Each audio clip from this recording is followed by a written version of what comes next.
پانی پت کی سرزمین ہے، وہاں پر ایک بچہ پیدا ہوا، اور ہم اور آپ دیکھتے ہیں کہ جب بچہ پیدا ہوتا ہے تو وہ روتا ہے، تھوڑی دیر رو کر کے چپ ہو جاتا ہے۔ بچہ نہ روئے تو گھر والے روئیں گے، بچے کا رونا ضروری ہے، مگر بچہ روتا ہے، رو کر کے تھوڑی دیر کے بعد وہ چپ ہو جاتا ہے۔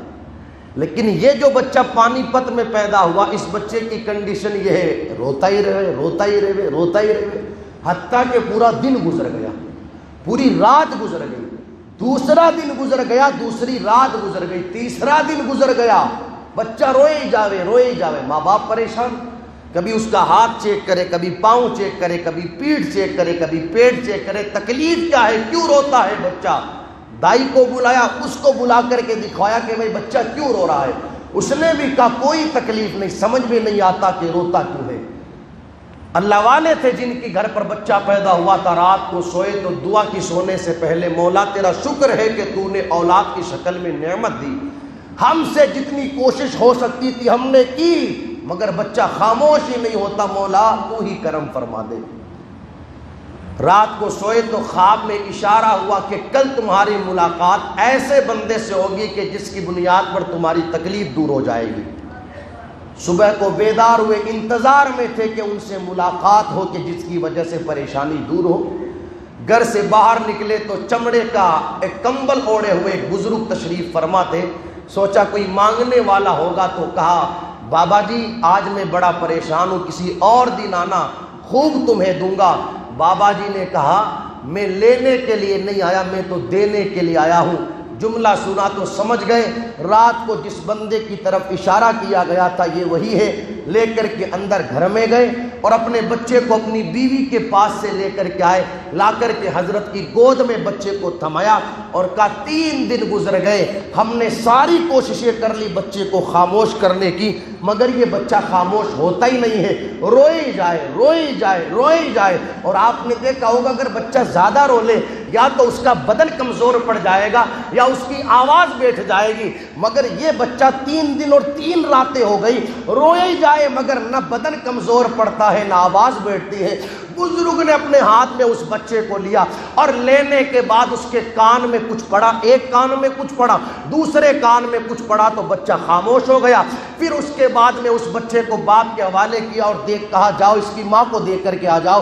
ماں کو تو لے جا کر کے بچہ دے دیا گیا، مگر بچے کے باپ نے آ کر کے پھر بزرگ سے پوچھا بتاؤ تو صحیح، 3 دنوں تک ہماری محنتیں، دائی کی محنتیں جس بچے کو خاموش نہ کر پائی، دودھ ہم نے اس کو پلانا چاہا، شہد ہم نے اس کو چٹایا اور طرح کی دواؤں سے ہم نے اس کا علاج کیا، مگر بچے کو کوئی آرام نہیں مل پایا۔ آخر آپ نے کان میں کیا پڑھا کہ بچے کو آرام مل گیا؟ سننا توجہ کے ساتھ آنے والا جملہ، بزرگ کہتے ہیں میں نے کچھ اور نہیں پڑھا اس کے کان میں، ایک کان میں قرآن کی ایک سورت پڑھی، دوسرے کان میں قرآن کی دوسری سورت پڑھی۔ بچے کے باپ نے کہا قرآن کی تلاوت سن کر کے بچہ کیسے خاموش ہو جائے؟ اللہ والے نے کہا تمہیں پتہ نہیں، ان کی ماں قرآن کی حافظہ تھی اور پابندی کے ساتھ ماں قرآن کی تلاوت کرتی تھی، بیٹا ماں کے شکم میں تھا تو ماں کی تلاوت سنتے سنتے بچے کی کیفیت یہ ہوئی کہ قرآن کی تلاوت بچے کی غذا بن گئی۔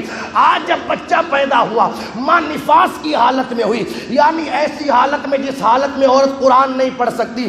3 دن گزر گئے، بچے کو اس کی غذا قرآن کی تلاوت مل نہیں پا رہی تھی۔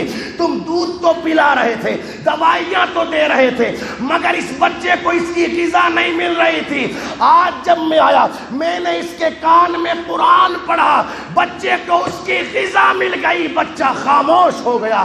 آپ دیکھیں یہ کیفیت تھی مسلمانوں کے بچوں کی کہ قرآن کی تلاوت ان لوگوں کی غذا بنا کرتی تھی۔ جب تک قرآن نہ سن لے میں سکون ہی نہیں ملتا تھا، اور آج ہماری غذا فلمیں بن گئی، گانے بن گئے، ڈرامے بن گئے، ناچ کود بن گیا۔